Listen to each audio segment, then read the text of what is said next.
रखा था और मम्मा ने मुझे 100 रियाल का बजट दिया जिसमें मैं कुछ भी ले सकती हूँ, क्योंकि आज सुबह जो मैंने रोज़ा रखा था मैंने बिल्कुल भी मम्मा को तंग किया, तो इसलिए मम्मा मुझसे बहुत खुश हैं, तो इसलिए अब हम शॉपिंग करने गए।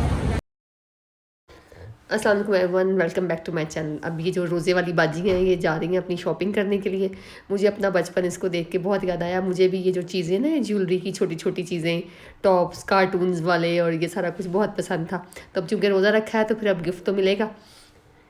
ये नेक्स्ट मॉर्निंग है, इतनी प्यारी बारिश हुई मदीना में अल्हम्दुलिल्लाह। तो ये मैंने छोटा सा क्लिप बना लिया। मैं सो रही थी असल में और इतनी ज़ोरदार बादल गरजने की आवाज़ आई कि मेरी आँख खुल गई और मैंने बाहर निकल के देखा तो इतनी अच्छी बारिश हो रही थी ज़ोरों की। और आपको पता है कि यहाँ सऊदी अरब में बारिश ज़रा कम कम होती है, तो फिर जब बारिश होती है तो लोग उसको एक किस्म का इंजॉय ही करते हैं। तो बस अब जाने का टाइम करीब आ रहा है। ये जो आखिरी तरावी मैंने वहाँ पे पढ़ी, ये उसके कुछ क्लिप हैं। दिल बड़ा उदास था, यकीन करें। यहाँ से जाने की जो एक है ना, वो तकलीफ़ देही काम है। मदीना छोड़ना आसान नहीं है। तो बस ये फिर तरावियों के बाद मैं ज़रा खुद पहाड़ पे चली गई बच्चों को लेकर। यहाँ पर भी बड़ा ही सुकून मिलता है जाकर, और इन्होंने बड़ी खूबसूरत यहाँ पे लाइटनिंग की हुई है और जिससे कि बहुत अच्छा लगता है रात के वक्त ओहद पहाड़। तो यहाँ से होके अब बस मेरी पैकिंग भी बीच में ही है। अब मैं गनी भाई के साथ आई हूँ कुछ थोड़े से तस्बियाँ और जैन माज़े लेने के लिए। और एक मेरे पास बैग की कमी थी। बैग की ना जो ट्रॉली थी ना वो ख़राब हो गई, उसके टायर निकल गए, तो अभी वो लेने के लिए आए हैं। तो ये नेक्स्ट डे है, बस अब एयरपोर्ट की तरफ जा रहे हैं, बल्कि सॉरी रेलवे स्टेशन की तरफ जा रहे हैं, क्योंकि मदीना से डायरेक्ट फ़्लाइट नहीं है यूके की। तो पहले यहाँ से हम ट्रेन पे, जो इनकी फ़ास्ट ट्रेन है उस पर जद्दा जाएंगे और वहाँ से हमारी फ़्लाइट है। तो अभी निकल पड़े हैं घर से और ये आ गया है यहाँ का रेलवे स्टेशन। बड़ा ही मॉडर्न रेलवे स्टेशन है जो कि हमें डायरेक्ट जद्दा एयरपोर्ट तक लेकर जाएगी ट्रेन। और ये वक्त है कुछ तकरीबन 5:30 बजे का शाम, और जो अफ्तारी है वो भी ट्रेन में होनी है। तो ये देखें कितना खूबसूरत रेलवे स्टेशन है, बड़ा ही मॉडर्न, बहुत ज़बरदस्त। और जो इनकी फ़ास्ट ट्रेन है वो भी बहुत ज़बरदस्त है। तो बस चेक इन वगैरह से फ़ारिग होकर मेरे पास इतना सामान था। सामान जो है वो गाड़ी में पहले ही जद्दा के लिए भिजवा दिया है कि वो वहाँ पर मुझे एयरपोर्ट पे वो देंगे, और मैं हस्बैंड और बच्चे ये बस हैंड कैरी लेके और अब ट्रेन के इंतज़ार में बैठे हैं। ये यहाँ की फ़ास्ट ट्रेन है, बहुत अच्छी है। ये इसकी बिज़नेस क्लास है। यकीन करें मैंने दुनिया में काफ़ी ट्रेनों में सफ़र किया है, बहुत से ममालिक की, लेकिन ये ट्रेन बहुत ज़बरदस्त है। तो बस बच्चे जो हैं वो, मेरे बच्चों को बहुत मज़ा आता है ट्रैवलिंग में, तो इनको ये ट्रेन भी बड़ी पसंद आई। और अब बाबा के साथ बैठे डिस्कशन कर रहे हैं। बहुत इन्जॉय करते हैं ये लोग जर्नी कोई भी हो। तो मैं हालांकि तंग पड़ती हूँ, मुझे सामान के साथ ट्रैवल करना बहुत मुश्किल लगता है, और बच्चों के साथ भी। लेकिन बच्चे जो हैं वो बहुत मज़ा करते हैं। अभी ट्रेन चल पड़ी है, बड़े ही हैवी हार्ट के साथ मदीना आंखों से दूर जा रहा है, बड़ा ही मुश्किल लग रहा है। बहरहाल सफ़र जो है वो ख़त्म हुआ। रोज़े बहुत अच्छे गुजरे यहाँ पर, यकीन करें। और अब ईद की आमद है, और ईद जो है वो घर जाकर करनी है। एक्चुअली मैंने टिकट बड़े गलत टाइम के बुक कराए हैं, अब टिकट जो एक्सटेंड नहीं हो सकते। फिर ये रास्ते में अफ्तारी हुई, जो कि उन्होंने अफ्तारी दी, काफ़ी अच्छी थी, काफ़ी फिलिंग थी। ये मैं आपको भी खोल के दिखाती हूँ, काफ़ी सारी थी और थी चीज़ें वैसे फीकी फीकी। बच्चे बस एक्साइटेड। खाना तो इन्होंने खैर क्या था, ये खाते ज़रा कम ही है, बातें ज़्यादा करते हैं।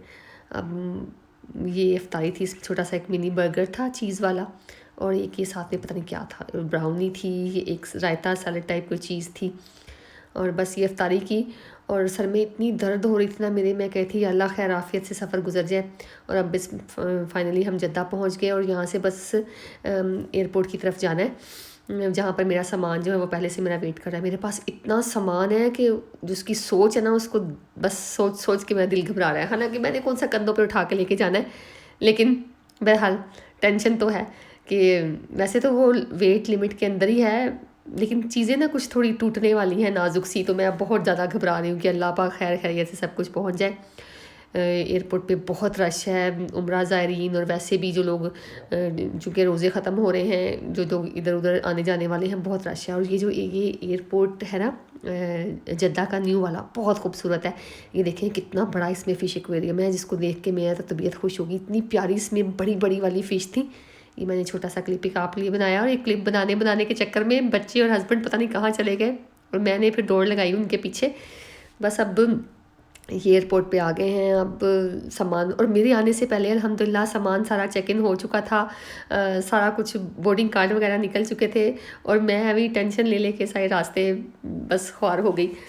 तो अभी बस हस्बैंड ने हमें यहाँ पर छोड़ा और फ़्लाइट में अभी थोड़ा टाइम था, फिर चेक इन वगैरह से फ़ारिग होके अभी आ गए हैं प्लेन में। ये बच्चों को उन्होंने कुछ टॉय वगैरह दिए हैं, तो जिसको लेके वो खुश हैं। और हमारी बिल्कुल ही ना, मैं हैरान हो गई कि हालांकि हम इतना वेल बिफोर टाइम आए थे, बिल्कुल लास्ट वाली सीट थी हमारी। देखें आगे सामने पूरा जहाज़ भरा पड़ा और पीछे हमारी आखिरी सीट। तो बस रात का टाइम था, नाइट फ्लाइंग थी, बच्चे सो गए, वक्त गुजर गया और मैं अल्हम्दुलिल्लाह मैं अपने सारे साजो सामान और बच्चों के साथ घर पहुंच गई हूँ। मेरा इतना सारा, देखें कितना बड़ा बड़ा सामान था, और सामान भी ऐसा कि जो कि टूटने वाला हो। तो बस अब ये सामान खैर वाफियत से अल्हम्दुलिल्लाह घर पहुंच गया है। मैं इसको अब खोलती हूँ और देखती हूँ कि सब कुछ बचा भी है या नहीं, क्योंकि मैं बहुत टेंशन में थी। सारा रास्ता मैंने इसी फिक्र में गुजार दिया। और अभी जो मेरे हाथ में था ना, ये बड़ा सा ये मेरा क्लॉक था जो कि ग्लास का था और मुझे बहुत पसंद था, मैंने होम सेंटर से लिया था, वो मैं लेके आई। फिर जैसे ही मैं घर पहुंची तो अफ्तारी करीब थी और मेरी प्यारी सी दोस्त इनाया जो है वो, ये देखें कितनी प्यारी अफ्तारी लेके आई हैं। मुझे कुछ भी नहीं करना पड़ा क्योंकि आके मैं सो गई थी और मैं सो के उठी और देखे मेरे लिए खाने। ये अल्हम्दुलिल्लाह मेरी किस्मत है कि मेरे पहुँचने से पहले खाने जो हैं वो पहले से रेडी होते हैं। मैंने उसे बहुत मना किया था नाया को, लेकिन ये सालन था, ये रायते शायते थे और जनाब रोल, समोसे, पुलाव, कबाब, सब कुछ था अल्हम्दुलिल्लाह। तो बस अफ्तारी की और बच्चों को खाना खिलाया। और फिर जब मैंने इन सब चीज़ों से फारिग होकर अनपैक किया सामान, तो जो मेरा जो इतना बड़ा खूबसूरत सिरामिक का एक गमला था वो तो गया टूट। नो जी, हालांकि इतनी ज़बरदस्त इसकी पैकिंग गनी भाई ने मुझे करके दी थी, लगता है कुछ ज़्यादा ही अच्छी पैकिंग हो गई थी। बेचारा टूट गया और इतना मुझे अफसोस हुआ। मैं हैरान हूँ कि ये कैसे टूटा, क्योंकि पैकिंग तो बहुत ही ज़बरदस्त थी। चले कोई बात नहीं, इसका पॉट मुझे अब ख़रीदना पड़ेगा। तो ये जनाब एक अफसोसनाक बात थी, मैंने बड़े शौक़ से ख़रीदा था और ये काफ़ी महंगा था। ये देखिए 129 रियाल का था, तकरीबन पाकिस्तानी 8-9 हज़ार रुपये का। और इसका तो जनाब जी यहाँ पर पटाखा हो गया। और ये बाकी सामान अल्हम्दुलिल्लाह बाकी सब कुछ ठीक रहा, कुछ नहीं टूटा ख़राब हुआ। ये बस एक गमला ही टूटा। और ये देखें अब ये गमले की जगह स्टैंड है और उसके अंदर का प्लांटर है, मतलब प्लांट है, और जो उसका प्लांटर था वो नहीं है, मतलब गमला टूट गया है। अब उसको मैं देखूँगी होम सेंस से, वैसे मैंने एक देखा है, इंशाल्लाह वो मैं यहाँ पर ला के रखती हूँ। तो ये सारी जब इतना कुछ लेके चले ना, फिर कुछ ना कुछ होता है। बाकी बस फिर मैंने अपने बाकी सामान को सारे को सेट किया और मैं इंशाल्लाह अगले व्लॉग में आपको दिखाऊंगी। देखिए सामान चेक करें ज़रा मेरा कितना है। यही था मेरा आज का व्लॉग। इंशाल्लाह अब नेक्स्ट ईद वाले व्लॉग में आपसे मुलाकात होगी। अल्लाह करे आपके ये आखिरी रोज़े बहुत अच्छे गुजरे और खैर वाफियत से गुजरे। इंशाल्लाह अगले व्लॉग में फिर मुलाकात होगी। प्लीज़ आपने मेरे चैनल को लाइक और सब्सक्राइब करना है। नेक्स्ट वीडियो में मुलाकात होगी। अपना बहुत ज़्यादा ख्याल रखें। अल्लाह हाफ़िज़।